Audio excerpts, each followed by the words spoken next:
Good evening and welcome to the BS and Beer Show. Of course, BS stands for Building Science. Tonight's topic is the Halloween special. Of course, I'm Travis Brungard in Prairie Village, Kansas, and I have with me my Sippin' Lemonade, which is not as spooky as it could be because I'm all out of dry ice. But I did peel some grapes and drop them in there so I get that eyeball in the mouth sort of haunted house feel. And later I'm going to put some hands in spaghetti that's been frozen and it'll feel like brains. I think that's, or maybe it was Jello. I don't remember. It's been a long time since I went to a haunted house.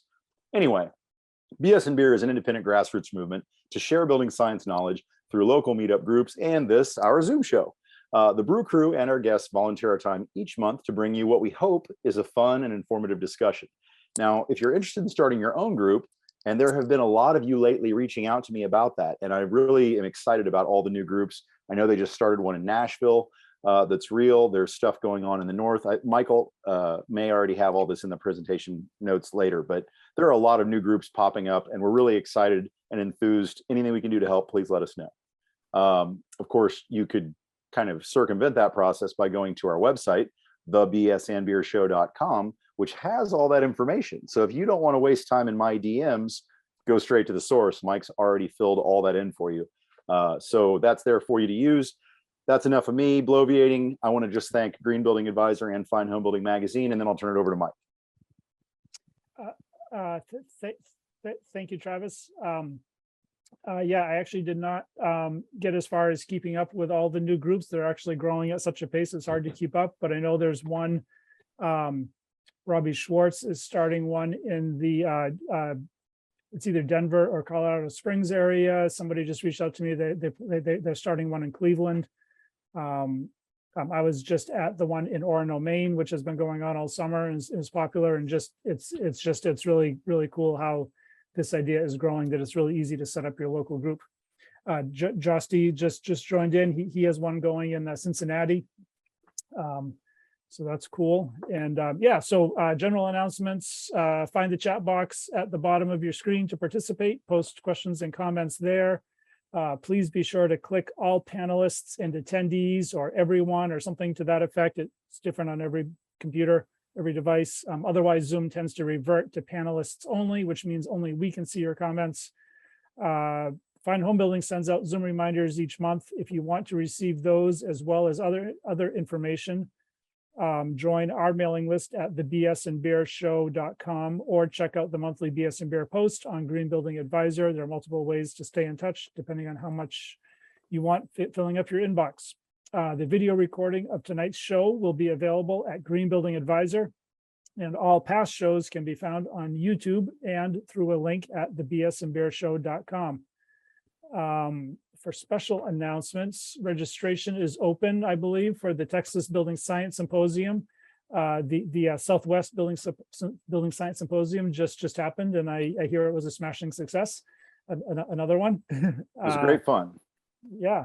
We missed Carl. He didn't make the drive up. It hurt my feelings that you wouldn't make that drive, Carl. The one at the Chattanooga one? Yeah, the Southeast Building Science Symposium, Nathan's group.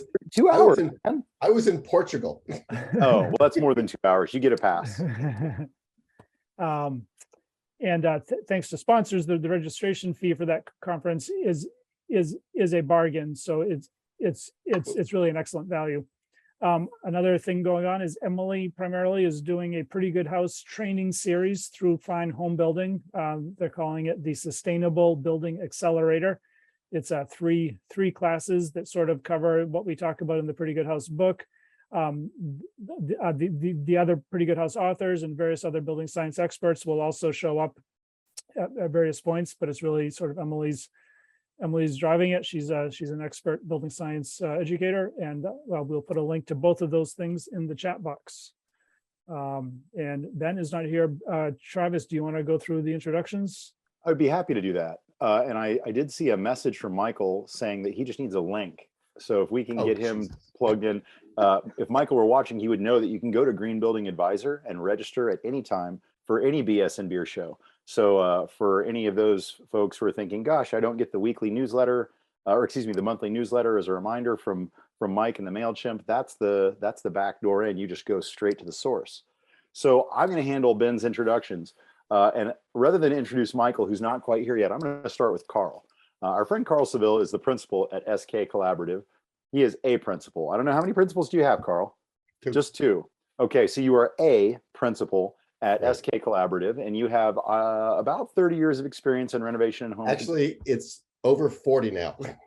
Well, I was going to try and make you sound younger, so I said No, about I'm old. 30. But if I'm you want to be a officially- stickler for details, that's how this show's officially going to go. Okay.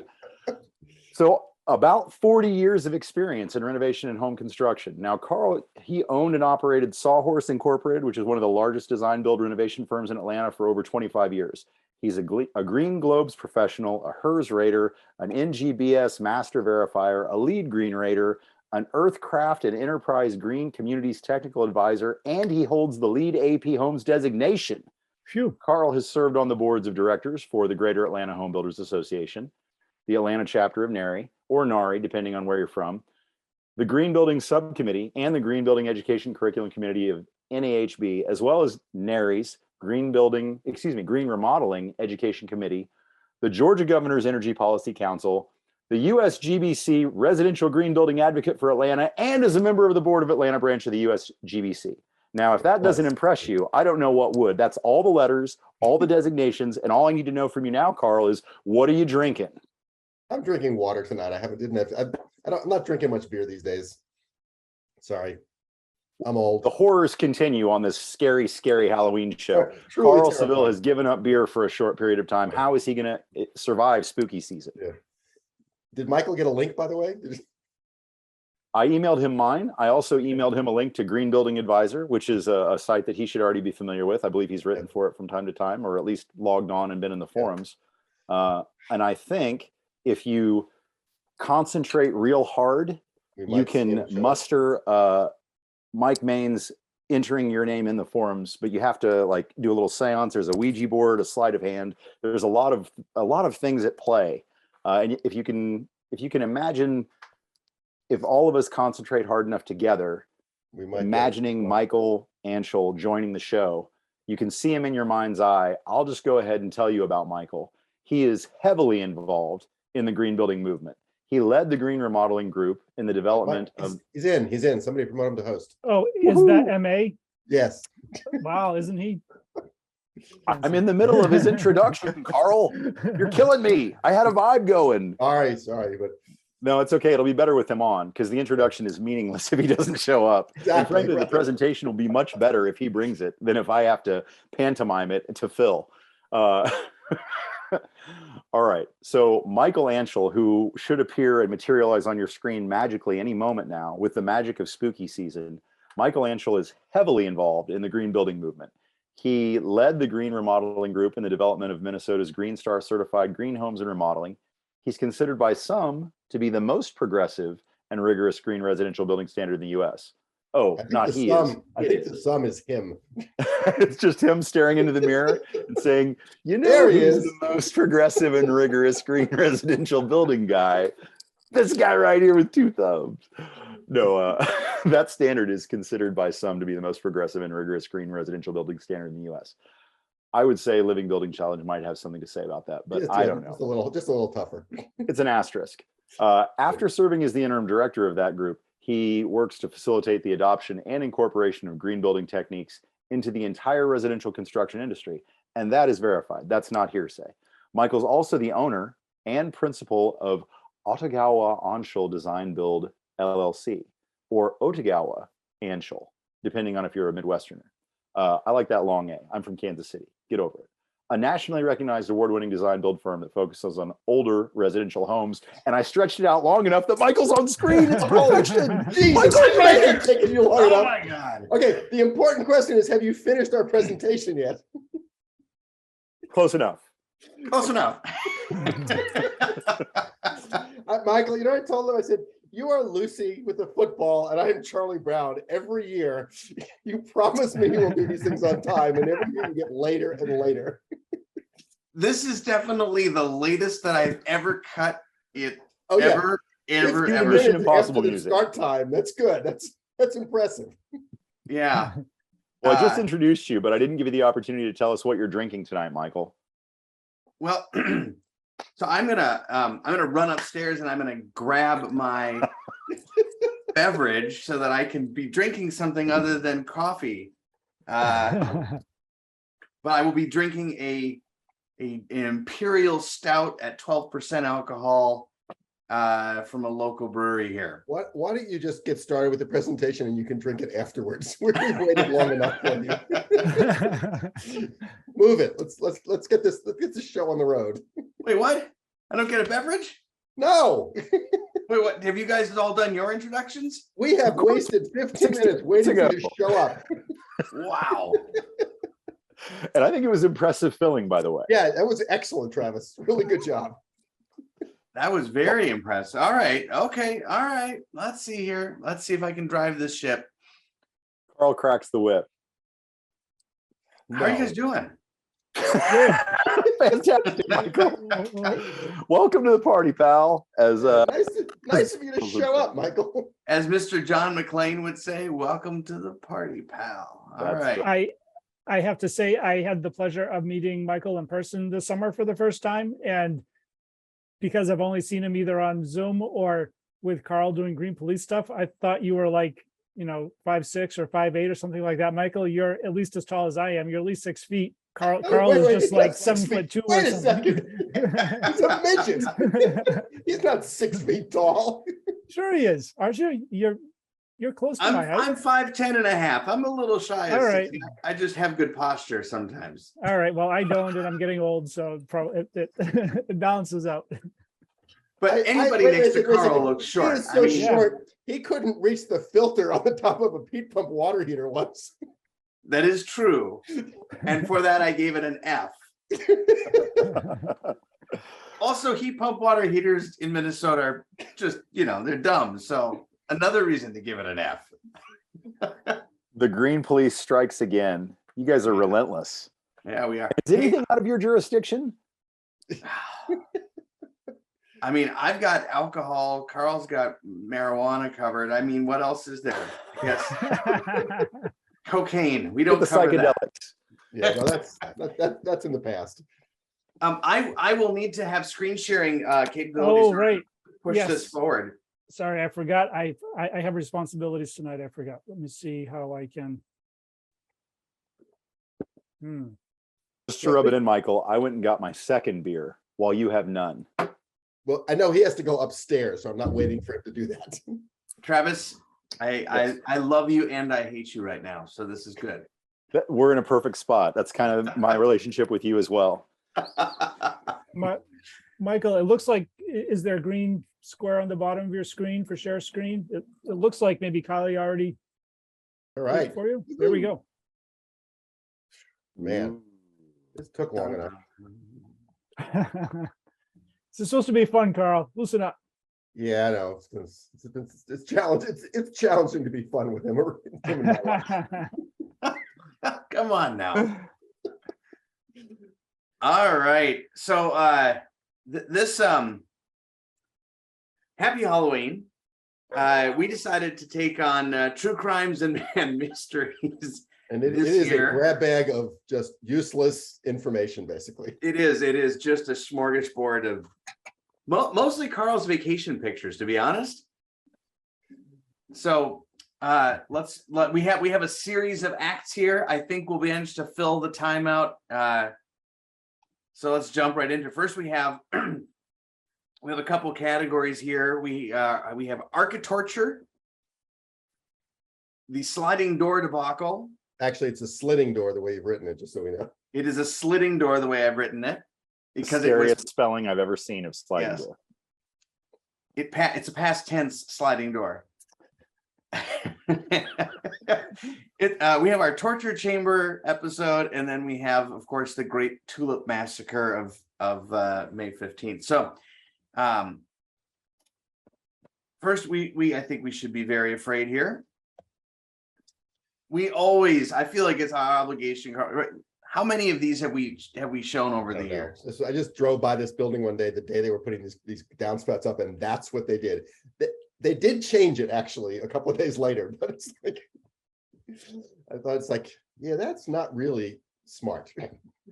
It's not, and yet there's no shortage of these. I feel like every year we have new pictures of people running and routing gutters in new and particular ways. If only they could harness them to do good rather than evil, like put a little hamster wheel in there and we could power the ERV right. for the house or something. Actually, Travis, that's not a bad idea. How come no one has rigged up in a downspout a series of water wheels to just do electricity generation? I mean, how simple would that be? Michael, it could be your fortune. You might do it. It'd be better than the doorbell. So this lovely piece of architecture, I was out in north part of the town one day several years ago and just drove by it and had to stop because I don't know what it is. Wow. I mean, someone spent They spent a lot of money money. on this thing. Yeah, it was not a cheap building. No. Is, Yeah, is it a Michael's house? wondering, Is it a house, do you think? Yeah, I think it's a house. I'm also wondering, it's like there's this parapet and these like coned roofs. It's like, does it actually keep the water out? So, I don't know. It looks like It looks like- resembles Travis's hat or his other hat quite Yeah. closely, actually. Yeah, it was too spooky. I couldn't take it anymore. I don't know if you know, there's this like actual masonry work taking place amidst this mushy Hershey's Kiss looking thing. And there's it is a Hershey's eagle. Kiss. You're right. That's a glorious eagle to pair with the coach lights that adorn the rest of the turrets. Wow. Yeah. I kind of love I'm just it. amazed that people think these things up. It's like, what were they on at the time? Right? Somebody pitched this, which is amazing. Yeah. Well, I think it was somebody decided it's somebody's own house. It wasn't like it's own. So this actually was Michael and I were at driving around Arizona on the way to Greenbuild many years ago, and we saw this lovely piece of architecture. So we had to stop and take a picture. And we don't really understand it either. Were No. you guys initiated into the Illuminati before you were able to approach the site or after? It's Yeah, truly bizarre. I think we escaped before the Illuminati caught us on this one. So that is 3-tab in case you thought that was brick, that's 3-tab. Right. Yeah, it actually it just needs like an eyeball in it. It would be all set. And then this last one is really interesting. I was on the roof of a building in Augusta, Georgia, and looked at the building across the street, and that's what it was. It's actually a very beautiful historic building. And the rumor is that's an IM Pay addition to this building. Oh, interesting. I thought it was, UFOs have been in the news a lot lately. Like Yeah. the government is finally admitting that there's something, something is out there. Yeah, it was. I think it was built as a restaurant, and it's been this is several years ago, so it's abandoned. So I don't, it was not. But it's just, but like I looked at this building, I see it looks nice, and I look up and I think, what the hell is that? And Wow. it's bad that they stuck that thing on that otherwise pretty classical building, right? Which Yeah. it even in itself doesn't Oh, make horrible. sense. Yeah. I mean, it's like one part 70s modern-ish, one part brutalist. The lines don't match up. I mean, nothing about it works, even as its Yeah. own weird Right. little Exactly. thing. Yeah. So Yeah. I like collecting pictures like this. It's always entertaining. Yeah. All right, so this next subject is controversial. Because this came up because I really don't like sliding doors. This was a hotel I was in recently, my wife brushing her teeth. And there was this very heavy sliding door and that was hard to operate. And I've always come to this conclusion that sliding doors where you don't need them, especially they're kind of used, like if it's a door you're going in and out of all the time, like a bathroom. Yeah. Thank you, Travis, because I'm glad we have decided that Michael is wrong about this. This is a terrible idea. It's Yeah. an abomination on sound travel, Yeah, light. everything. If your partner gets up in the night, there's no sealing this. There's no quiet, quick operation. I'm with you, Carl. Exactly. Yeah, it's like, I mean, if there's no other, if because of the space design, there's no other option, it's a stupid space design. But in some cases, you need it, and I accept that. But for a room that otherwise can have a door that swings and closes, there's no reason to put a pocket door in. I'm fine with between two rooms when you close them every once in a while, that's fine. But they're so overdone, it makes me crazy. So I believe that you said Carl, that the motion of opening a pocket door is an unnatural behavior. It absolutely is. Travis, you with me on that? Yeah, I got your back. I don't feel like this is such a hard, I've been, swiping right is not like that unnatural. It's pretty easy to do. It's not unnatural. It's also not quiet when you apply rollers to a thing that's heavy. And it's just a dumb idea off of a bedroom to a bathroom. I agree. All If you want to separate the parlor from the sitting room Yeah, in it's your fine. That's classical, perfectly fine. Yeah. totally fine. So Yeah. now we do have to add that there are plenty of dead silent roller systems out there. Like we don't have to all buy the cheapest version of it. And this barn door admittedly it looks like it's scraping against the casing and Yeah, it's not it's done very well. But I will also argue that pocket doors, I'm just going to say, I really love pocket doors done right. Architects always do. It's builders that have to service them that hate them. Well, we And I'll are kick you builders who have to The next service time I them. see you so- for your comment. Yeah. Or So, just so- before you leave, can I ask, what do we think about toilets where you can't access the tank well? Because I saw the associated bathroom there had a tank hidden in the wall. actually, almost this trip I was last on in Portugal, almost all the toilets have those tanks in the wall. I mean, that's standard, and that's all over the place. Is Yeah. it really? That's pretty, yeah. I don't have a problem with the wall hung toilet if it's well executed and is a quality. Like if I have to fix it later, I'm going to be angry. But if it's a quality product, usually the leaking of the tank is not an issue. Although if someone follows me on Instagram, they know that might not. So the one thing I did notice is that they did have good locks on pocket doors. Because most pocket door locks really suck. They just don't work most of the time. But this was I saw one like this, and I didn't take a picture of another one that had the jamb was wider, so they actually had like a little post sticking off the jamb, and the latch just snapped over the post, which I thought was actually pretty nice. I like a padlock or like a bike lock. It'd be good too. Right. Yeah. Goodness. Well, I'm just gonna throw in on my defense a couple of our pocket doors that we've put out there, and I will make the case that they're auto close and they're auto open. They're super quiet. What's auto close on a pocket door? Just like It'll cut your arm right off, it's like Carl. you give it a tug and it does its thing, and you give it a shove and it does its thing, and there's no banging or jostling. And if you have a nice guide in there, it stays nice and true in its track. And the undercut at the bottom, it's like that's not that much more than it would be on a standard door. So I'm not convinced that they're not awesome.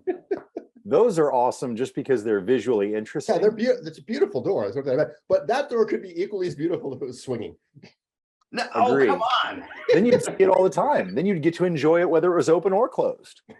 Well, see, the thing is, it's selling the goods that you've got, Yeah, Michael. you're hiding most of the door when it's open, Michael. It's like not wearing a half shirt when you have six-pack abs. What are you doing? I was at the opening game for the Timberwolves last night, and Yes. Hey, you were at a game last night instead of working on this presentation. I had third row seats. Kate, yeah, I was not gonna That not is go no to the freaking game. excuse. Yeah, flames were shooting up off of the hoops. It was pretty awesome. And our waiter came by and was asking about refills, and I pointed to my belly and I was like, I think I'm full. And they responded, why have a six-pack when you can have a keg? Truer words were never spoke. The wisdom of Very Michael Anschel. All right, so track life aside, let's And we have this a is tower real visual chamber. torture. You ready for this? Well, but it's a tower chamber. It's a tour chamber. Yeah. Okay. So this room on the left, this is in some $10-15 million house in Pebble Beach that was under construction. A friend and I went to look at it, and it was a custom tile room. The entire room, completely ridiculous. When you have too much money, you do things like that. I don't have a picture of it, but there is the door is tiled. It fits into the tile shape and basically disappears when it closes. And then what I thought was I saw these Smeg appliances. I saw them at the builder show one year, and I thought these people really need these in their house to go with this room. I don't think that anyone needs those apply. I mean, well, nobody needs this room either, is the thing. it's pretty awful. Yeah, I'm just, when people have too much money, it's sort of, the quality of the work is impressive, the fact that they were actually able to, order as a contractor, I'd be terrified to do something like this. Like trying to fit all the pieces in and not if your tile guy break a couple of them in the process. I mean, Yeah, there is one that, miscut and it's over. there is that thing that no accounting for taste.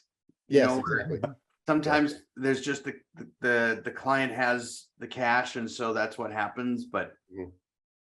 yeah, I mean, just gotta, since we all are kind of also on this, like, you know, save the humans mission thing, you know, Carl and I are in the screw the planet, save the humans camp.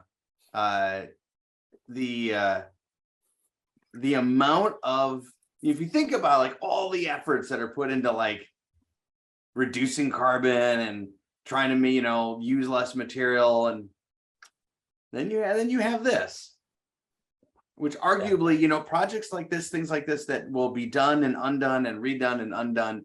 I mean, just the tile making process on this one alone, right?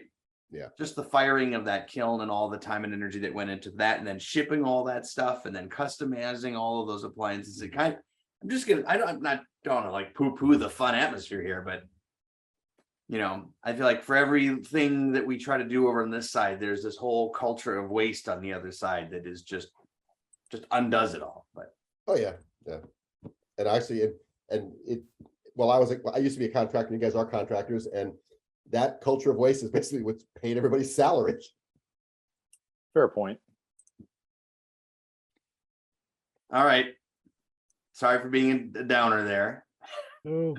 Is this a Canadian spelling of torture? It is. Oh, come on. Wait, Mike, what happened to the tulip massacre? Okay, so this is just a great little aside. I was in the Netherlands this year, or like early this year, and there are these. It was tulip season, so there were fields of tulips. They're absolutely gorgeous. Everywhere you go, there's like acres and acres of tulips. They're really beautiful. And I learned something is that these tulips are grown for bulbs. So when they bloom, as soon as they bloom, they go through and shave all the flowers off. So that is what they do. Right? It stimulates the bulbs. So most of the tulips grown in the Netherlands are not sold as flowers. It was a very interesting thing to learn when I was there. It's kind of, All I'm going to say is I'm glad that I'm not getting stimulated that way, because that is catastrophic. No, thank you. oh geez. Your bulbs need to be stimulated, Travis. No, they do not. Whoa. Not in this way. Yeah. And let's not talk about how Travis's bulbs need to be stimulated either. I have a wish list, but that's more of a Christmas show. This is a Halloween show. Let's keep it spooky. It will continue to get stupid, I promise. We've already been here. All right. So now that I took us out of order, there we go. What's up? Radioactive. Can't imagine what we're gonna see. Who knows what we're going to see over here? Radiant barrier. Oh boy. I mean, Oh, we can't have a show without a little 5-foil reference. Hey, Yeah, babe. 5-foil scary stuff. So It Where's is our- seriously scary stuff. There it is. well, that's not 5-foil. That's bubble wrap. 5-foil. That's just foil. That's right. That's just bubble wrap. Excuse me. Yeah. Yes. So did you guys read the little new Joe obviously, I don't know, got stung by a bee or had an extra glass of wine the other day, and he sent out his newsletter that started with a pretty healthy rant where he went a little bit more on the attack than he normally does. Did you guys have a chance to read that one? I mean, he sort of attacked himself, actually. Well, he definitely he's good about like saying, and here are the times when I screwed this up, but he definitely went straight after bubble wrap and 5-foil and some of these guys by name, and basically just said there's no R value in a radiant barrier. Stop saying there is not. It doesn't exist. You Right. cannot call it that. It does not work. Period. He then went on to talk about things like bubble wrap and, you know, what we use around ductwork that supposedly say R4. And I think that I don't know if he said that's bullshit directly or if he just said that's made up, but it was one of those two things. Yeah. that the way that it's measured, it's like at the thickest point at the center of the bubble there, and only there where you had a little bit of air was there any insulation. Otherwise than that, you just have aluminum foil. Right. So I thought it was worthy of us pointing out, here we go. Here, foil faced bats. Is that a bat? What is, I've never seen that before. Yeah, these are, you can buy these online. These are for sale. These are super energy. They will give 40% energy savings to your home by using these. This is just a fiberglass bat with foil on it. With a foil on it that is pressed up tight against the drywall. So Very there's no good. air cavity. Very effective, yeah. There's no vacuum. So it does nothing. Nothing, yeah. It's a vapor retarder. And there's insulation at least. You can, The insulation part is doing the insulation bit, but Right. the foil is doing zero. yeah. It's Oh, it's Michael, an air, another misspelling. You it's an have air foil. barrier. The foil is buried alive. Shush! You need spell check. Prezi needs spell check. President needs spell check, yeah. But I think it's really important to point out, because I think that there's a lot of there. I mean, if anyone were to go online right now and to start to look for, do a little search on foil face or foil reflective or foil insulation, you will see a ton of suppliers who are peddling products that they claim to have. Oh, wait a second. Look at this. Who's that? Jeez Louise, my God. This is Chad and Halfhill from Silent shit, Rivers. Chad. How you That's doing, Carl buddy? Seville, my God. How are you, man? Michael Maines and Travis as well. God, I can't believe it. What are you doing? Did you Wait. deliver beer? I deliver beer. I brought it up from Iowa, although I think this is Minnesota beer. It's Mango Love Shake and some Agate Hunter. You What got do your you do? Tried beer to out of the room, Michael. I'm impressed. Shake, but it didn't really translate. I can't do the love shake. The Love Shake. Get a room, boys. Get a room. Mhm. Well, enjoy your guys' show. See ya. Good to see you. Carl. Cheers. Take care, man. Cheers. Cheers. Cheers. Thanks for the beer, dude. Does that happen a lot at your office, Michael? He just wandered in from Iowa randomly. People just randomly beer. David Pollard from Livco walked in the back door this morning. I wasn't expecting him, just showed up at the house. Yep. That's Every what now happens and when you then, go back to work. Can we get back to our show? Randy from Great Northern, he's shown up a couple times. It's kind of cool. All right. So on with the show.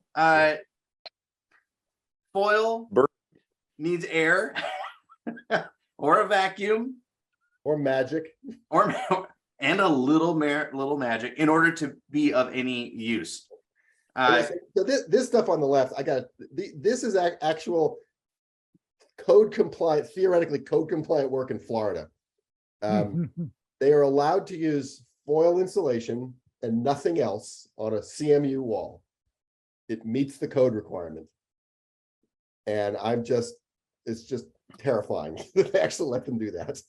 Wow. And it's supposed to be air sealed, and this is what we see. That looks pretty air sealed to me, don't you think? Very air sealed, yeah. I like it. Oh, there it is. Five foil. High foil. Yeah. What's crazy is that they're giving it Yeah. that they printed that on there, which we know is not true. Yeah, they can get away. I It's feel like, is it a typo? Is it supposed to be 0.51? FU foil? Like their customer? It's not 5 foil, it's foo foil, right? Yeah. Oh, well. Is that I mean, like- they've got these guys have all kinds of reports, and I'm not sure it was 5 foil, but it was one of the foil insulation manufacturers actually won. The FTC tried to sue them, and they actually won a case against the FTC, which was really terrifying.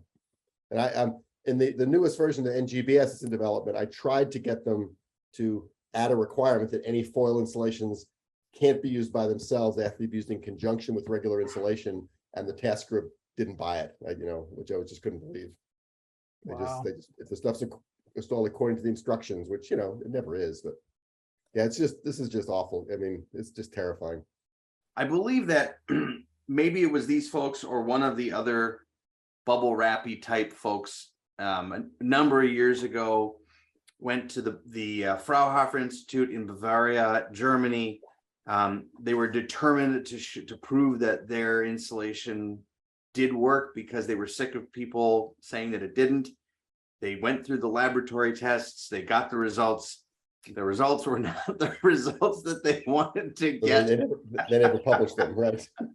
So they didn't publish the report. The Fraunhofer folks, however, did do a funny little presentation about how a random foil company showed up at their offices and paid them a bunch of money to prove them wrong. You know, it's right. Peter Trost from whatever his organization, he actually consulted with Fifoil people for a while and was helping them to promote their products. Oh, really? Wow. Yeah. Wow. I Was he don't hold it publicly against- shamed and humiliated for it? No, I don't hold it against them, but he should be ashamed. Yeah. There's a shingle manufacturer here in Maine, Cedar Shingles, who claims they went through testing and that adding shingles to your house will increase or adds R12. And Oh, I actually had a funny, Yeah. this trip I took in Portugal, I took a tour, and this very lovely tour guide, young woman, was kind of talking about different things, and she said, you know, they put tile on the outside of buildings all over Portugal. And he goes, and it adds insulation to the building. And I just said, wait, time out. This is what wait a minute. Don't tell people that. Oh my. That's scary. So She was thought- open to it, yeah. paint, Insulating paint. Wow, wouldn't that be great? insulating paint.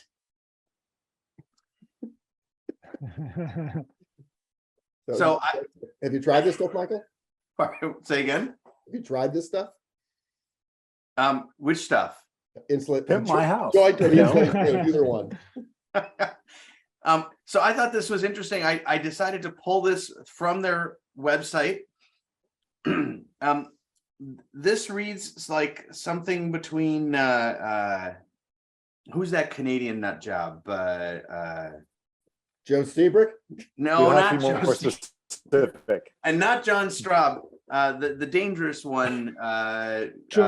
Jordan Peterson. Jordan Peterson. This reads like the kind of psychobabble Oh, yeah. nonsense that would come vomiting out of Peterson's mouth. It's 40% improvement. That's amazing. I like that. It contains special vacuum microspheres, Yeah, I like those. right? Special vacuum. That's pretty exciting. Yeah. The claims of 40%, depending on the application layers, number in heating and energy cool cost. Energy savings of 40% I'm impressed. from a coating. I'll buy But it. even better, on roofs, it reflects a minimum of 80% of the sun's rays thanks to its ceramic reinforced formula. I like it. You should start using it, Michael. Yeah. These I don't even know if I'm going to keep sheathing and cladding my homes. I'm just going to start painting the insulation. I mean, I'm 80% there, right? I mean, I feel like if you wrapped your house in 5-foil and then painted it with this shit, Oh man, you'd never. that's you'd never fucking be passive zero house energy. right there. I mean, Yeah. you've done it. Let's Yeah. stop with the rest. That's zero energy. I think that we're energy positive somehow. If you add the 5-foil, I think you're You're right. It might be a net positive house without solar.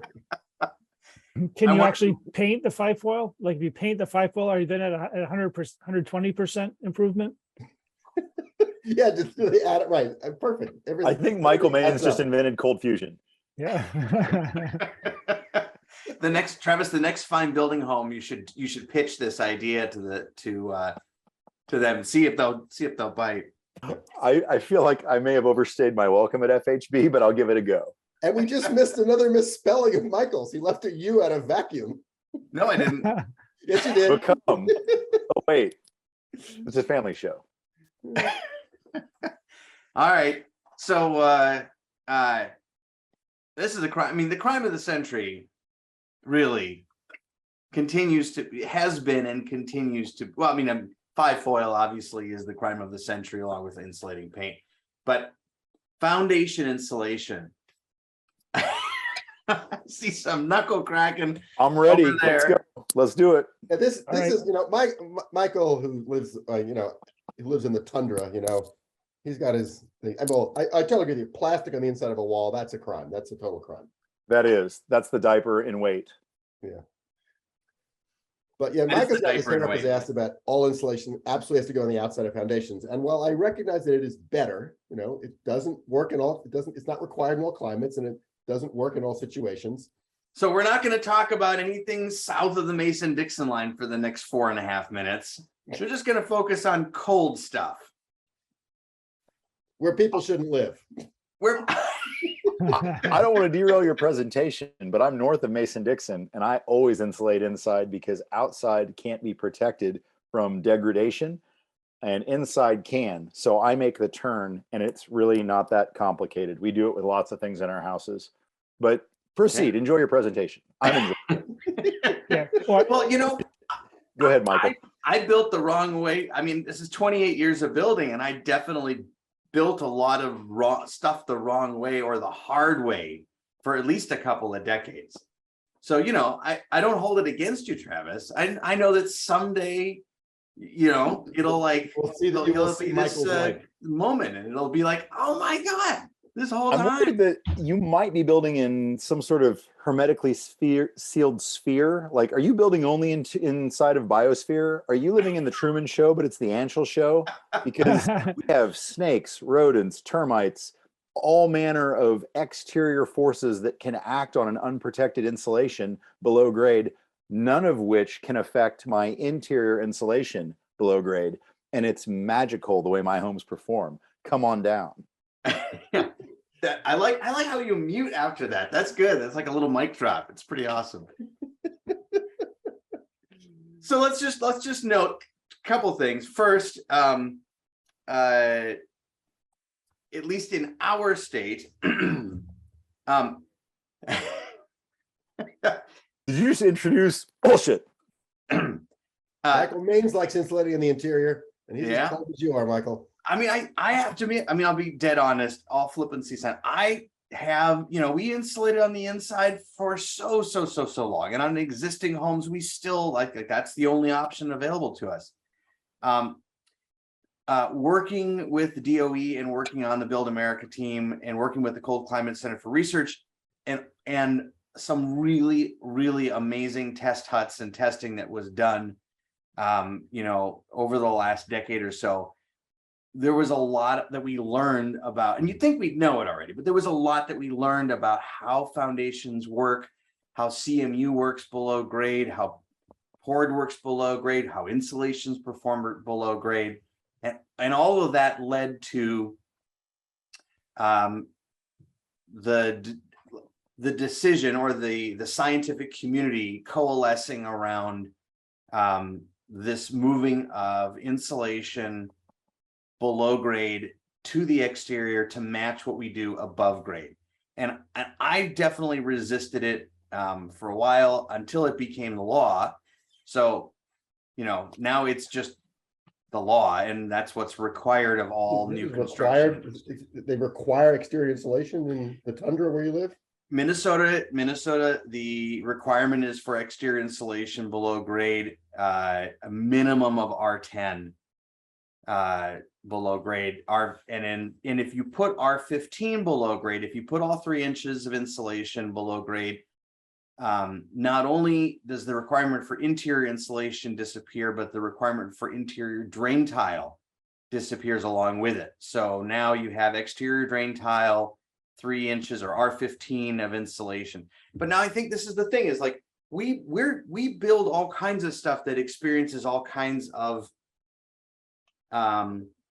events, right? Our cladding, experiences events, our windows. I mean, we have all this material and we know how to build in a way that keeps the material, the WRB and all of our flashings safe. And the same is true when we do an exterior installation.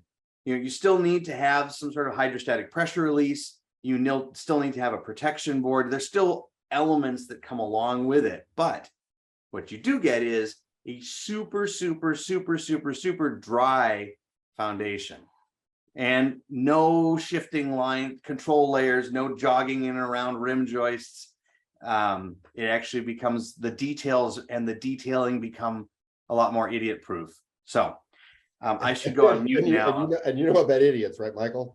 And I am that idiot. So there, just so we're Right. there it is. I appreciate it. It's certainly an interesting idea, but move along. Let's move along. There it is. So there's the photographs of it installed and then protected. So This is just my one of my favorite pictures. this is Did they roll it though? If they rolled it, it's okay. Yeah, right. It's fine. Perfect. I really gotta wonder. I was out inspecting a job and a contractor was doing the certification. I just thought, this is really ridiculous. All right, so we're gonna look at some more madness here. Carl, I think you should introduce this one right here. This was a place I stayed a couple weeks ago. The toilet, there's this huge marble vanity. It's just a big chunk, big slabs of marble. And for some reason, they chose to put the toilet like 2 inches away from it. And I could barely fit my ass in there because of that vanity. What's remarkable is while Carl was in Portugal with this toilet that did not fit his posterior, I was in Scottsdale for another conference and had almost exactly the same configuration, you know, 1.5 inches between the vanity and the stool, and my ass is smaller than Carl's and it also didn't fit. So I'm jealous of this one though, Carl. That just looks like fun. I walked into a bathroom and I didn't know where the toilet was and where the mirror was. I mean, wow, that's quite a caulking job too. Yeah, it was a mess, but it was just kind of terrifying. It's like I walked in, I had to just stop. It's like a house of, it's like one of those house of mirrors where you just kind of walk into walls. did you notice that it's a dual flush toilet? I mean, most of them are there. Yeah. Someone came up with a mirrored dual flush cover plate. Well, it's just chrome. It's just bright chrome. You think so? Yeah, it's just bright chrome. I don't know. It looks pretty darn good to me. Wait a second. I thought we had a third one there. No, there we go. This didn't seem so scary to me. This seemed like a good idea. Well, it's just that there are so many unique shaped urinals. I just like taking pictures of them. It's like, that's interesting. It's like some of them are little, some of them are big. This one was just kind of slightly space age, had little wings on it. It's very aerodynamic. I prefer the keg with the cutaway. Oh yeah, this one's kind of like either a bat wing or a stealth fighter shape. Yeah. Ooh, the bat wing. There you go, Michael. Yeah. Actually, I saw one once that literally looked like it came out of, it was black and it looked like Batman. It was pretty funny. That would be cool, actually. I'll have to find the picture for our next presentation, Michael. Just a study of unique urinals. Yeah. I did not include all of the different target practice marks. Yes, that exist. Like I'm telling you, I've seen like there are bees. I saw it was like a golf hole with a little flag on it. It's like they just put all kinds of crazy things in there. Anything to get you to not spray it all over the wall and keep it in the what's actually general interesting, area. when they first started doing this, I read an article about it. It's this whole idea of nudging. And I think they first, I can't remember what one country they first put those targets in. And it was like in an airport, maybe it was in the Netherlands, I can't remember. And they literally found that the floor was like 30% cleaner. Yeah. Once they put the targets in. You know, it occurred to me that I think it was either the Dutch or the Danish that did this test, right? Where they put these little targets and it changed, right? I'm also wondering at what point do the manufacturers, instead of saying, here is this, you know, 1/2 inch by 1/2 inch spot that you should be hitting, that maybe they could change the design of the inside or the shape of the urinal itself to accommodate, you know, less aiming. I mean, I'm saying, you know, get it in the urinal, but then after that, you know, that's like, no, I don't think Yeah. so. Oh yeah, you guys know that urinals play heavily in modern art. Marcel Duchamp was like Yeah, one Marcel of the Duchamp. first Exactly. modern artists with a urinal. So like I think Carl, you're on track. Like I think we need a book of modern art that is just all It's urinals. urinals, Just yeah. everything you can. Me and Marcel Duchamp, we're like this. There you go. All right. Carl, your credibility is drifting away rapidly. Did I ever have any? His art by putting it on the wall on its side and having no other creative element associated with it. He didn't craft the urinal. He literally plucked it from Yeah, the dump Right. and mounted it to the wall sideways and declared it as art in the giant cop out. Okay, that wait. is a great We're debate. talking about modern by far. artists. Oh, it's a cover. When I was a freshman in college, there was a lecture by this guy named Chris Burden. He since passed away. He was an early conceptual artist. Among the things he did was he had somebody shoot him in public. He locked himself in a locker for a week. He put a bunch of ladders in a room, filled it with water, got people up on the ladders, and then filled the room with electrical shock so people couldn't get off the ladders for several hours. I like this guy. Can we have him on next month, Michael? He's dead, unfortunately. That's okay. Anyway, it's Halloween. But that was I saw that I got this artist lecture and I thought, this is very weird. I'm not sure how I understand this is art. Sounds like an early David Blaine. Fair. I would like to point out that my wife is a legit art scholar who works at the Nelson Atkins Museum here, and I have at least annually argued to the point of like days of we're not speaking about this stupid Marcel Duchamp urinal. So I'm on record as losing this argument time and again because she has the high ground, is actually being educated in the field. But I will die on that hill. That is a total cop out. Taking someone else's creation and turning it sideways and calling it art is bullshit. Travis, Okay, you know, the reason you lose arguments with your wife is because she's your wife. That's a fair point. You know, and you know the line is like, if a man does something, there's no woman around to see it. Is he still wrong? Or Travis, in KC, you took us to the best coffee joint in KC, which is marked by an airplane basically mounted to a pole, like an actual airplane mounted to a pole. Would you call that airplane art? I would, but the guy who mounted it there wouldn't take credit for creating the art. It would be the person who designed the airplane. So just as if I build your house, Mike, I don't say, look at my beautiful creation. It is all of my own creating. I would say, we executed this in a partnership, and I would give you full credit because you designed the house. I only built it. So that's my issue with Duchamp. Eric Spiekermann, if you guys are familiar with the German designer, well, this is a total derail. How about back to the presentation? Yeah. Sorry. Oh no, I'm finding this We fascinating. started late, but we actually may run over if we're not careful. Yeah, I don't want to take us down that road, but All right. let's continue. Proceed. I concede, you proceed. Although you're still wrong about exterior insulation. Oh, come on. Yeah, absolutely. It's a good thing we're not married, Travis. For a lot of reasons, Michael.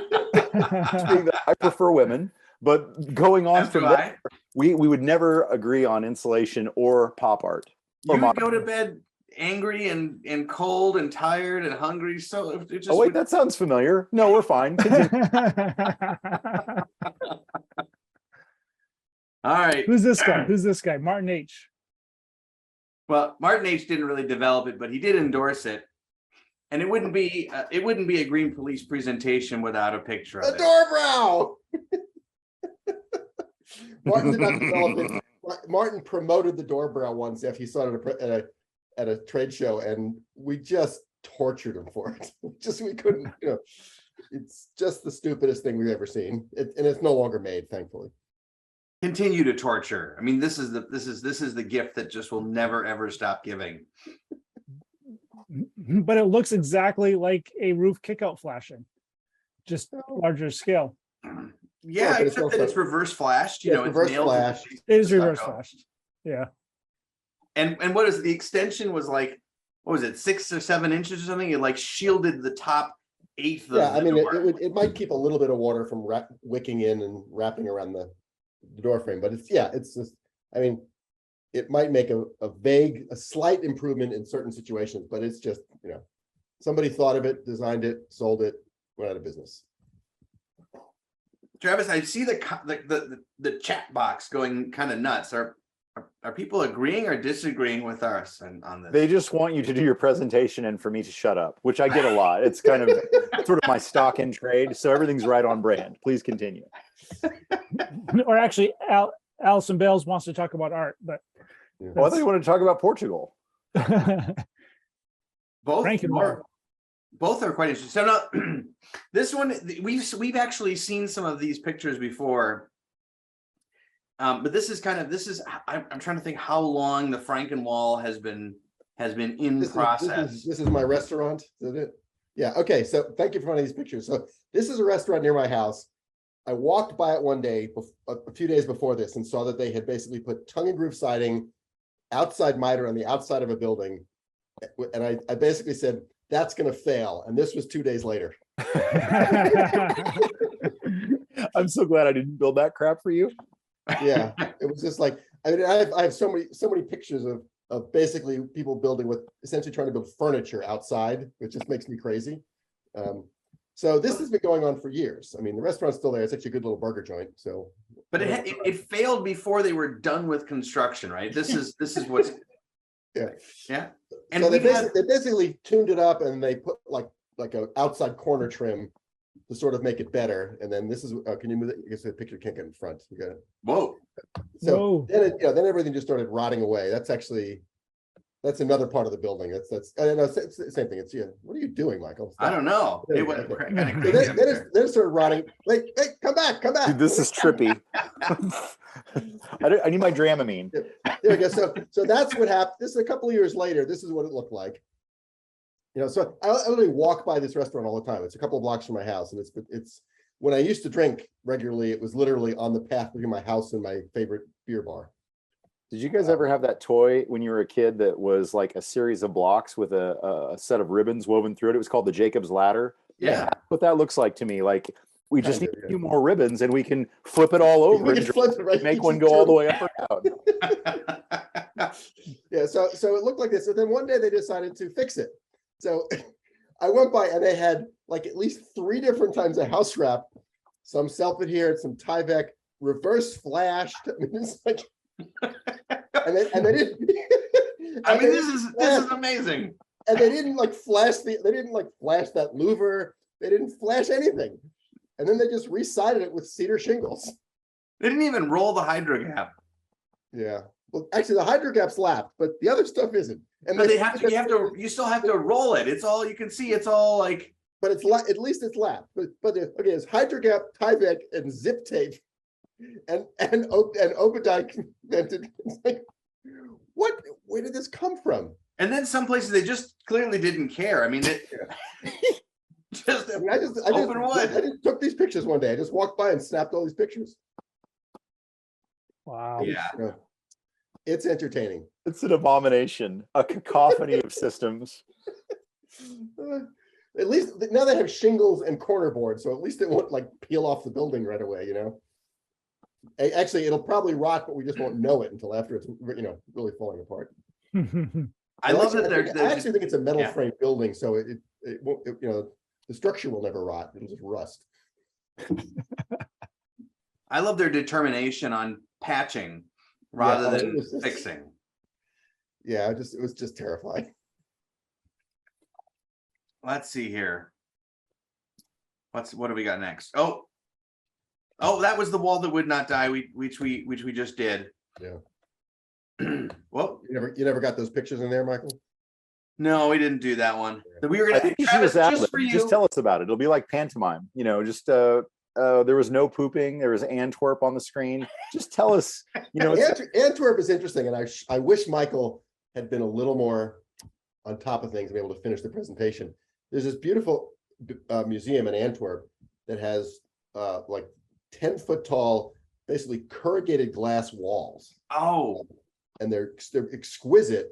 However, some of them are broke. People have like shot bullets at or something, and some of it's broken. And I just thought, this custom glass is going to cost a fortune to repair and replace.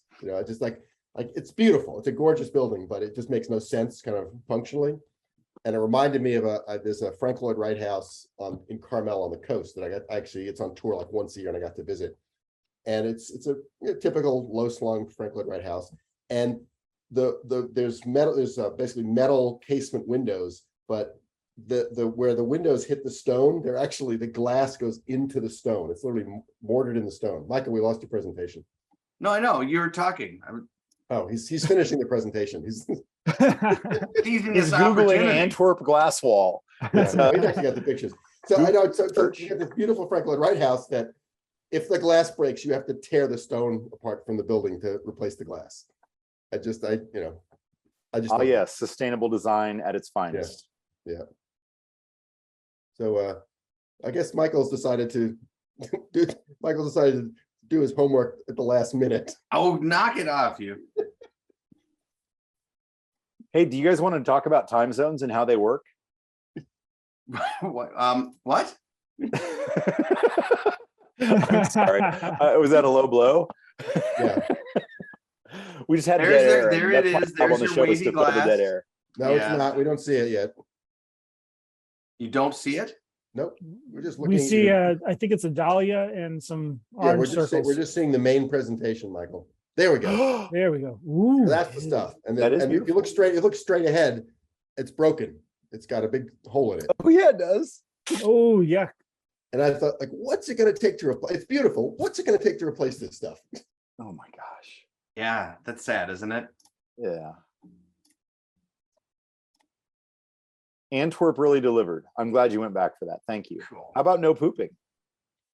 Oh, No pooping is that was an okay joke. It wasn't that great. It was I just a love dumpster that said no feces because we all have people throwing poop in our dumpsters all the time. And yeah, but we did want to talk about about Windows actually, and I think there's probably actually I would maybe argue a future of not a Halloween conversation, but Travis, you once raised the question about, you know, the whole sealing of the bottom flange of the window, Yes. right? And I love this discussion. It's Do we trust our places? Do we trust our systems differently in different places? Say again. Michael's that's right. Michael is now lobbying to seal the bottom flange of a window because he thinks. Oh, geez. Yeah. I'm not quite lobbying for it. So let me. Wait, do you realize we talked about not talking about this in the presentation, but anyway. I'm glad we've arrived here. This is where I wanted to be. That's what I wanted to plant the seed for a future conversation and some thoughts on. I think that Travis, there is some validity to your idea about that, and I think it's worth exploring. I think it needs to come with the caveat of you must be a damn good builder that is really got your eyes open and is really on it. But keep the compliments coming. And I think it comes with some assembly. It comes with some assembly requirements that are critical. And I think that there'd be a lot of fun to talk about with that assembly that supports a window that is a fully sealed system. More in some ways, a little like a commercial system would be sealed up. Right? In our curtain wall, we definitely do seal up our windows. Yeah, we trust it there. But something happens when you make it a residential permit, and then you can't seal that up anymore. Well, I mean, there's also maybe a little difference between a curtain wall and a light frame. Fair. But I think the window wall is an engineered system that's got all the drainage built in. Yeah, and you can screw up a window wall really well. That is true. That's true. Yeah. You can also reverse lap your Obdyke peel and stick over your Tyvek and then seal it with zip tape and make a restaurant leak that's a finely engineered commercial structure. But, you know, that's actually analogous to using the 5-foil and the reflective paint. You just... Well, that'll fix it. Now you got should tell Carl, you should show up at that place and be like, guys, I got the solution. And hand them some 5-foil and some reflective paint. Have them put that over all the other stuff they've got there. Anyway, Carl's also got some really cool from some of their what is it? I'm blanking my language, Carl. The thing that we use to test a window, the sprayer rack. Yeah.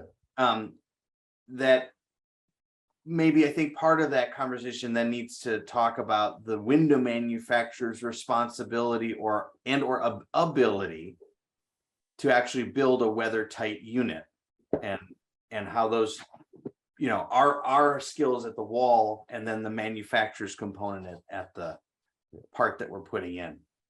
But Michael, let's move along. We got more stuff.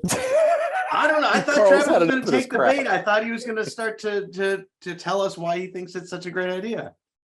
Well, I can tell you how to execute it properly.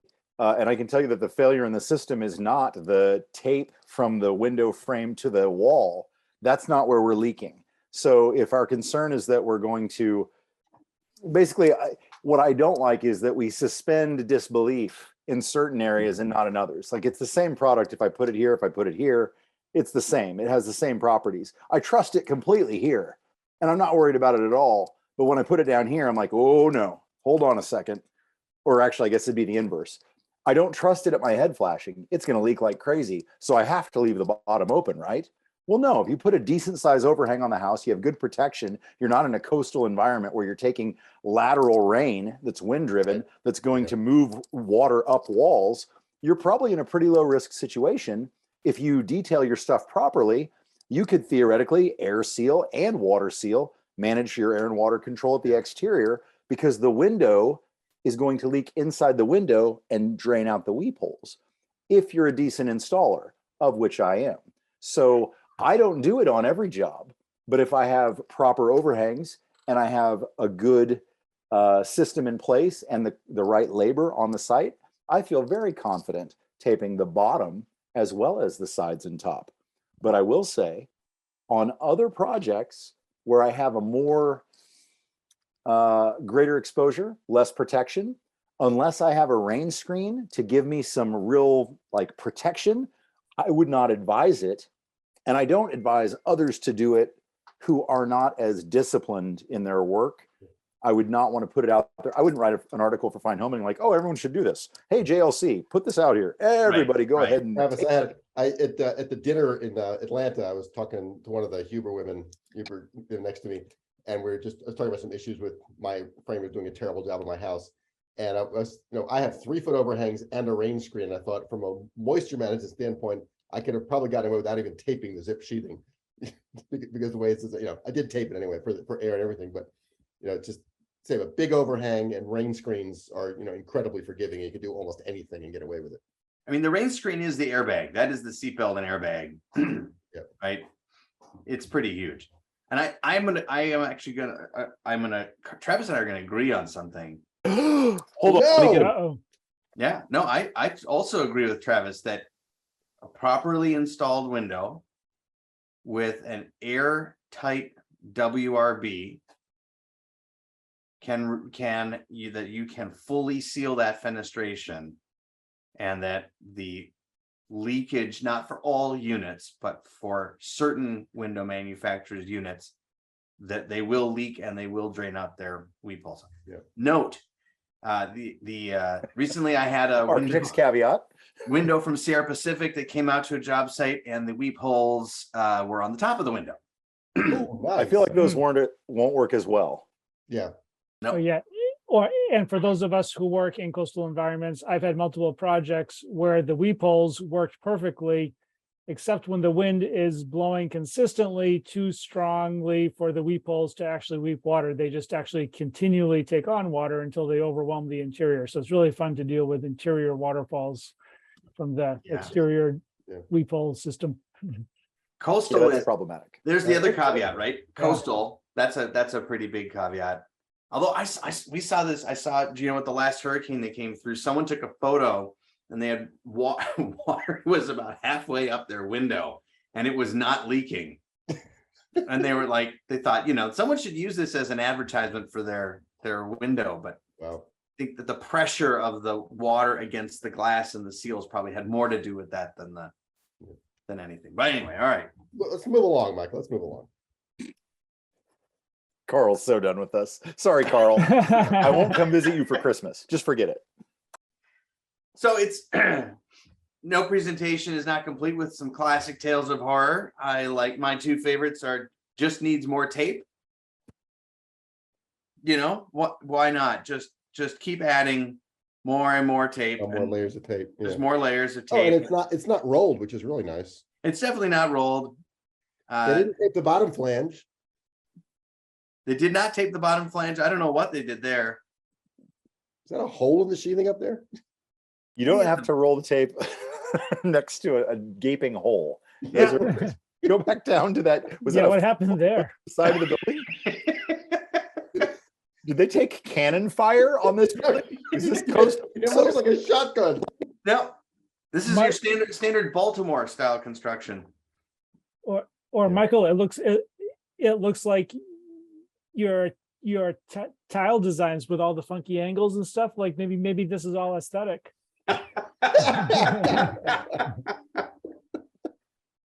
I like it. I like it. They were inspired. They're inspired by What is you. that? What is that thing, Michael? This is another. This one is just needs more caulk. You know. Oh, that's a big caulk bead. Okay, I got it.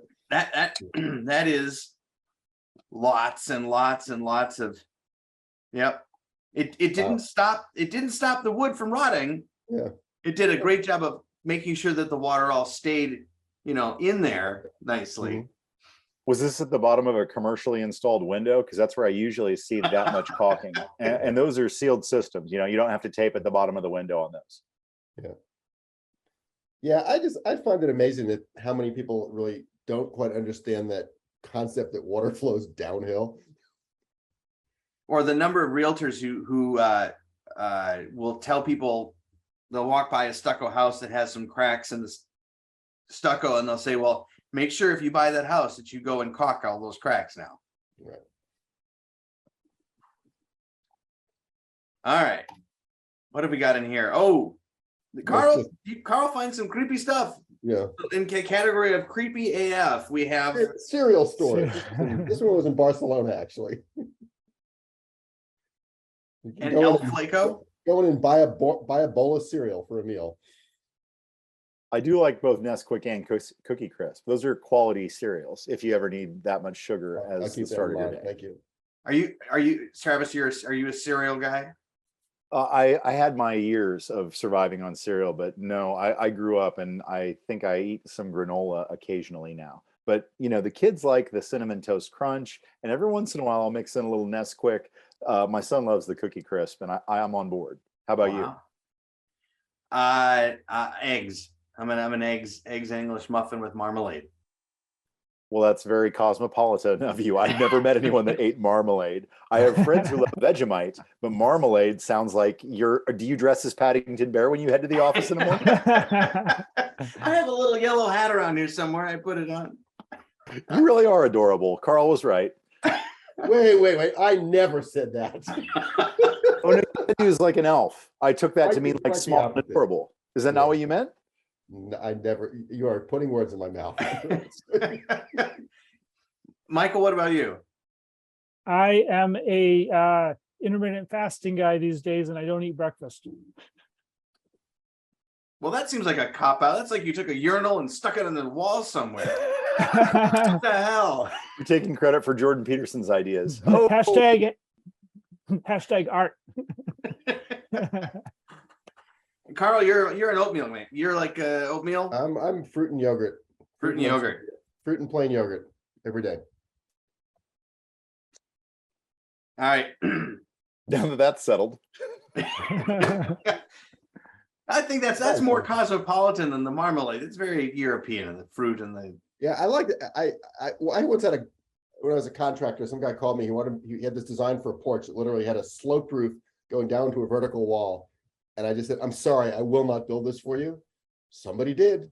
Somebody did it there. I drive by it and I see just like this. I mean, let's just start by acknowledging that it's bad, period, right? We could have put this in the architecture. Yeah, it's architecture for sure. This is just plain old dumb. And, Yeah. and bless their hearts. They tried. They put a kick out flashing. Yeah. Oh, yeah, there you go. Maybe they shouldn't have actually pitched the roof into the wall Right. directly, though. That's impressive. That's well, I have a Yeah. feeling that building was there and they added the one next to it and didn't think ahead enough to actually put a cricket in or something. I don't know. Say, They do you put have a- an aerial just- photo? Where's your Just like a drone? different design. They put a gutter helmet on the thing. They were worried about leaves collecting Oh, in Jesus. the 16-inch gutter. So they had not only did they have the kick out flashing, which amplifies the flow of the water, but then they have a gutter helmet, which does a really bad job of getting the water into the gutter. which- So it yeah, basically which- just shoots off the side of the building, which is kind of Yeah. cool. So they were having some problems with this house. Drilled a couple holes and Ants. The Carpenter Ant Fiesta began. yeah. Ooh, nice. This Wow. is one of our good friends on Instagram sent these to me the other day. Thought they belonged in the creepy category. With the 2 holes drilled, it is sort of like ghost eyes. Like this is a Halloween costume. If anyone has, a little bit of extra synthetic stucco laying around, you could just paint a sheet with it and then staple ants as you see fit. Just honey and ants and off we go. Yeah. Beautiful. Evidently Right. millions and millions, they just poured out for days. It was just Wow. yeah, pretty awesome. So I got, there's the close-ups for you. And Lovely. this is in the cat. Oh man, not creepy category. This is cool. This is actually in about 100-something-year-old building in Atlanta. It's heart pine wood brick that are still. There's a section of it they took apart, but there are sections of this floor that are still in really good shape 100 years later. That's amazing. It's end grain wood brick. So in Minnesota, we also say again. I'm wondering, is there any kind of moisture treatment, like a pitch or a resin of some sort? I think these are probably heart pine, which is very, I don't know if you have it up there, but it's very common. It used to be common in the South, which is a very, very resin heavy pine that is pretty rot resistant. But yeah, I mean, I'm surprised the termites haven't had a field day with it because there's nothing keeping them from getting there. But they last. I mean, 100 years, if not more. One of the locations that we officed in many years ago when we had our cabinetry shop had a whole end grain floor similar to this, and it was in a big warehouse that had been used for manufacturing production in the 40s. And that floor was hard. When you walk on it, it had no give to it at all. It was very, very, very flat. So good for setting up machinery on and stuff like that. Seemed to be pretty durable. It was cool. Wood is good. Yeah. Please don't show us photos for got crabs. Please don't show us photos for got No, crabs. it's a great picture. Oh, okay. By the way, fun fact. I don't know if you guys ever listened to Wait, Don't Tell Me. Of course. But recently on the program, I learned that there is an endangered species now that comes from the modern cultural trend towards the removal of or the grooming of the nether regions, as it were. There. This is some Paula Poundstone stuff. Get to the point, Michael. The crab louse, otherwise known as crabs, is officially an endangered species on the planet Earth. I'm good with that. Yes. We can move along. Thank you. I thought that was a cool fact. Bit of a sore subject, Carl. Ooh. No, Oh, never had that delightful experience. That was a Peter Yost moment for me. I just saw the opportunity for a pun and I had to pick on someone. Glad it was the tall guy. All right. So that was a real thing. And the original smart car, just like, kind of like the original tiny house, was a cave. There used to be a museum of high-end tiny tuk-tuk. cars. There used to be a museum of tiny cars in Georgia. It's pretty, hundreds of these things. Nice. By the way, if you've never driven a tuk-tuk, They are an absolute blast. They're one of the most fun vehicles to drive on the planet.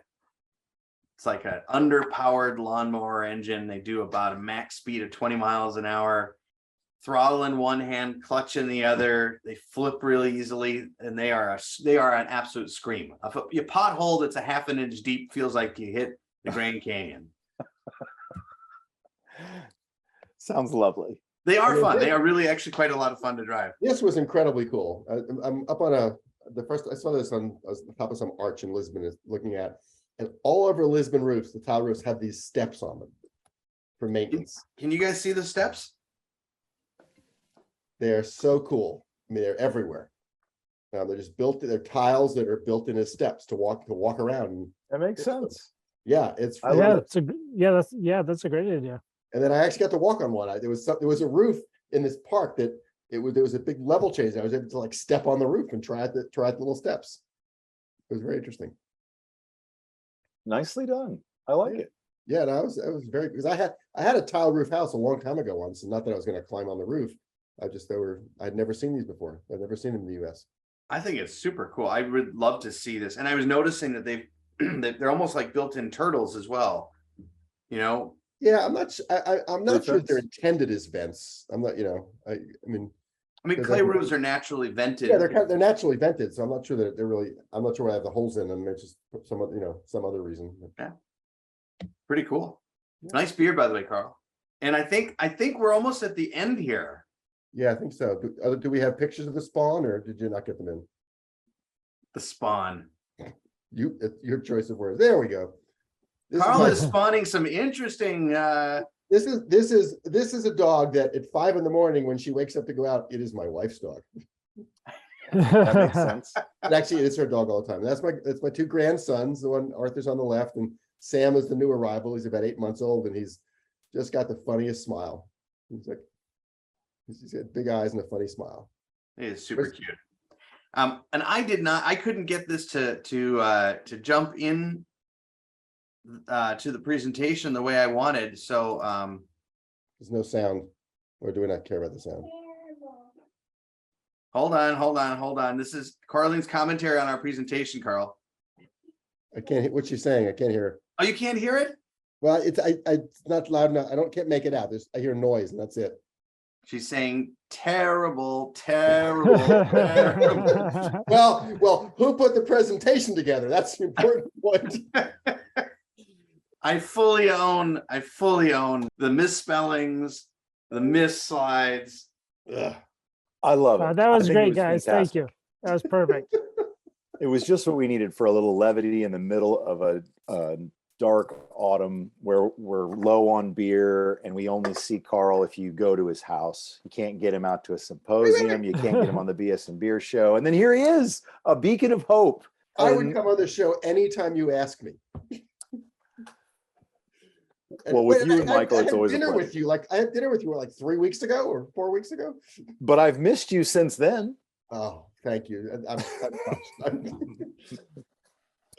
In more ways, It's always a treat to have you guys on, and we really appreciate you guys putting all this together, because it is a lot of fun to get together for Halloween and see all the scary things in building.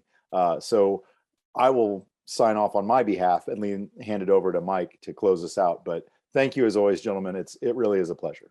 Thanks. Been fun. Thank you. Oh yeah, that's a lot of pressure, Travis. Thanks everyone. Thanks a lot, guys.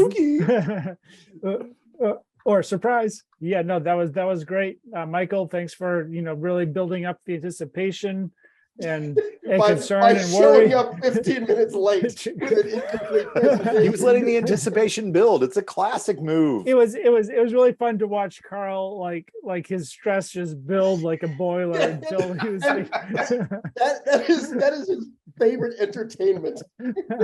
I wish I hadn't been there to witness it. That would have been so Yeah. awesome. yeah, well, there's always luckily the recordings which you can see on Wait, the YouTube channel. In my or defense, considering the situation I was in, I think I was relatively calm. This Carried is it true. well. You've handled yourself pretty well, Carl. I'm impressed. All right. Well, I look forward to seeing you guys next year and see how late Michael can be with the presentation, if not before. And That's perfect. Thank Yeah, you have all. a good night. Happy Halloween. Take care, everybody.